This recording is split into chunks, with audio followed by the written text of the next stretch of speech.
In this video, we're talking about daydreaming, the positives and the negatives of it, and what you can actually do to kind of shift those daydreams into something beneficial for your life.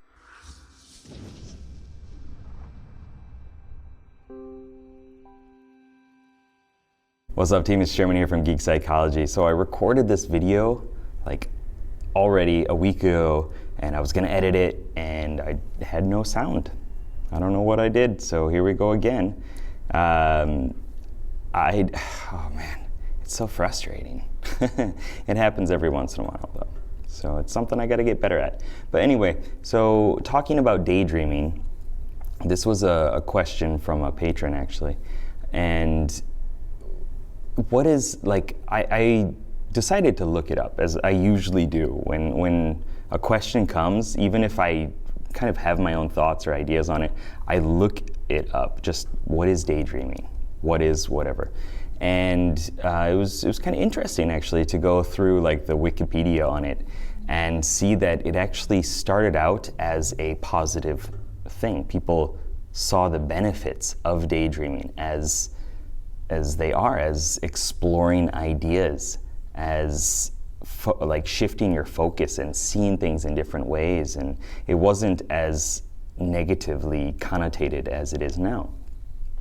And actually it's negative in a lot of people's perspectives now, because when the whole Industrial Revolution came about, or when machines started happening, and when people's responsibility to be focused started becoming more crucial, I suppose, then when you were daydreaming, you would make a mistake and you would injure somebody yourself, you could kill somebody, you could mess up a whole like supply chain, whatever it is. So it started to get this negative stigma attached to it, which is really unfortunate. And also it kind of has this connection to escaping reality. I'm just not gonna be here right now. I'm gonna leave. And although that does happen, you know, it's not always the case. And so going through it, let's just talk a little bit about the negatives first, and then we'll go into the positives, and then we'll use those into and put them into a little cube, a metaphorical cube that we can use, we can open up, and we can go somewhere with it. I don't know why it's a cube, but it is. So the negatives, yeah, like I said, it's got this attachment of like, you are just never here, you're not grounded. You know, you're always up in the clouds, you're flaky, you're just bouncing around, playing in La La Land. Why don't you get something done, right? Why don't you do something? And we tend to get caught in these daydreams, in this internal exploring of how the world could be, where the energies are taking us, where the spiritual flow of things is, how time is going to change things. What if you could combine this and this together? What would it become? I mean, I used to do that all the time.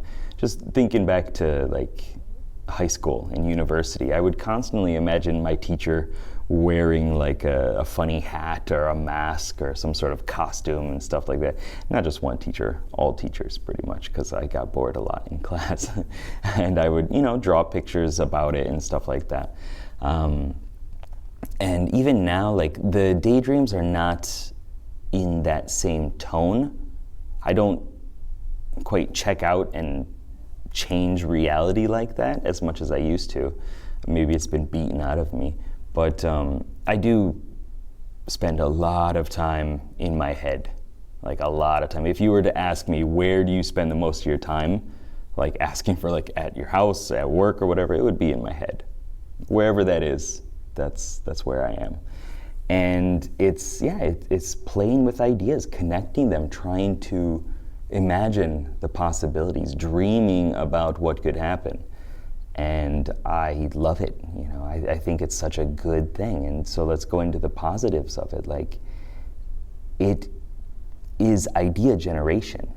That's what it is. And it's exploring, it's visualizing, it's actually building empathy with other people if used properly. Sure, it could not be, I suppose, but like, if you were to imagine yourself in a different situation, in the shoes of another person or whatever, then you're working on building that empathy. I think it's the F7 region in the brain that lets you kind of play as if, imagine as if, and go through situations in your head to try to understand what it would be like if you were in there, right?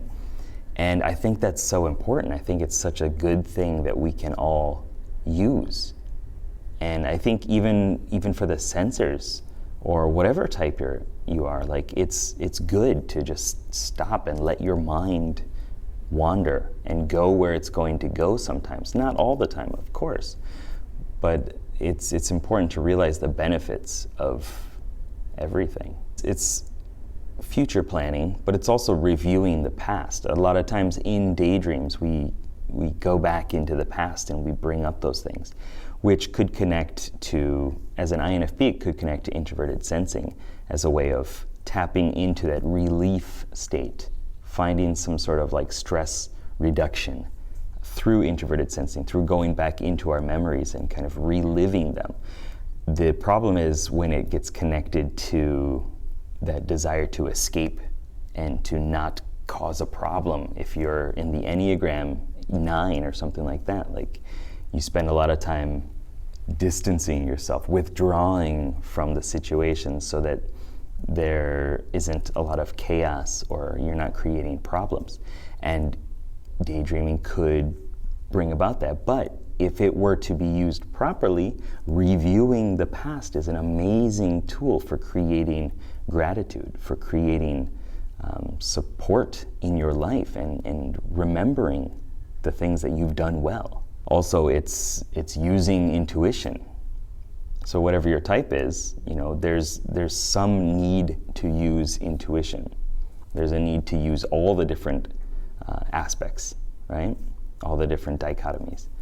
And for an INFP, because I just keep going back to INFPs, this is helping you explore and discover and challenge ideas. And through that, you can actually change things. So when you are trying to make this into something more beneficial, you think of the benefits, right? And you think of where you are now.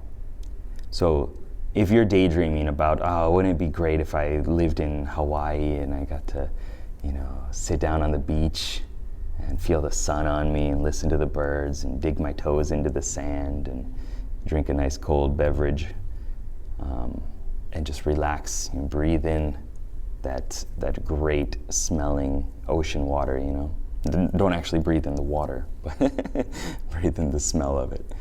And when you see that through your daydream, if you were to go there, then you could also see where you are now, like in terms of actual reality. And what's the difference? And how do I get there? How do I approach that situation? Well, I need to probably go to a beach. I need to change my circumstances so that I have the freedom to be able to do that.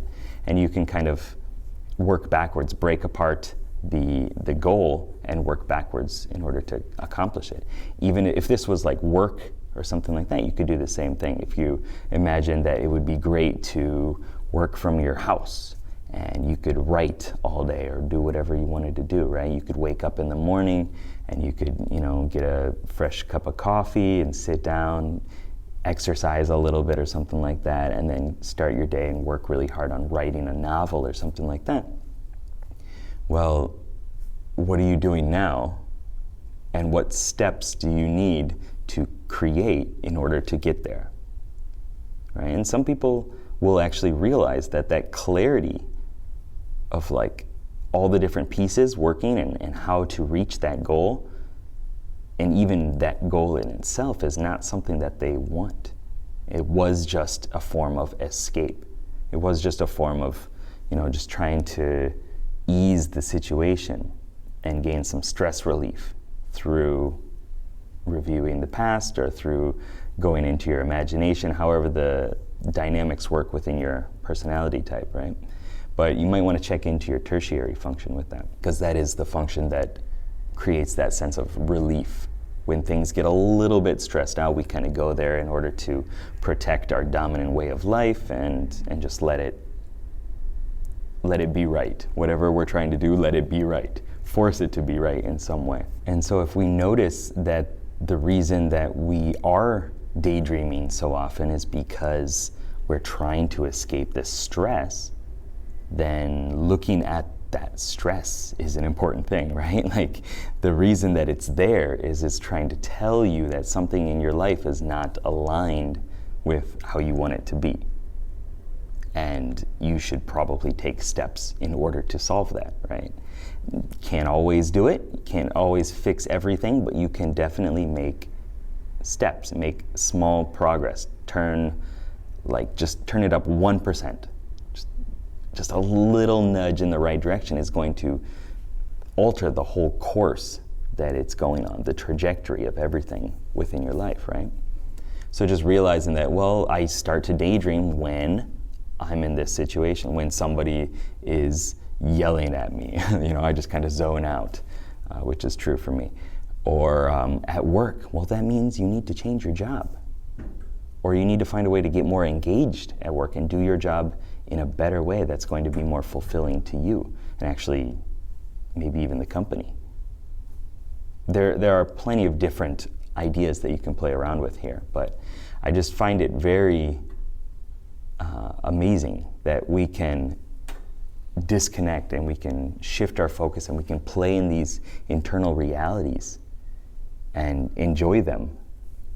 Because, most daydreams are not negative in the sense of, like, they're not scary, they're not horror or anything like that. I suppose they could be, but it doesn't really resonate as a daydream to me. That feels more like an anxiety attack. Just keep in mind on how your intuition is trying to tell you to shift things, to change things.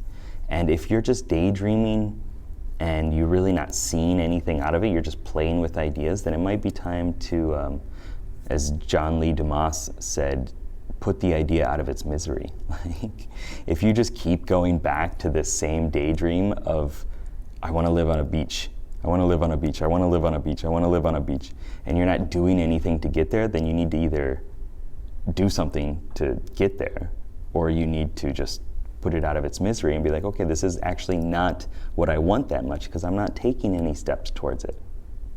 And then do something else,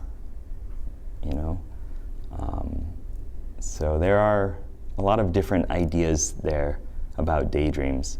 But remember that, if somebody says it's, not good, you gotta wake up, you gotta focus more, they're not built like you are, right? They have a different perspective on things. Maybe it's correct, maybe it's not, maybe you do need to focus a little more, maybe you don't. But what I do suggest is that you try to use those dreams, that imagination, to get you towards something, to aim you towards a goal, and then figure out what that is. Dissect it. What was that daydream about? Wow, why did I do that? Where did I go? What was the trigger for that? Break it apart and make those extroverted thinking steps.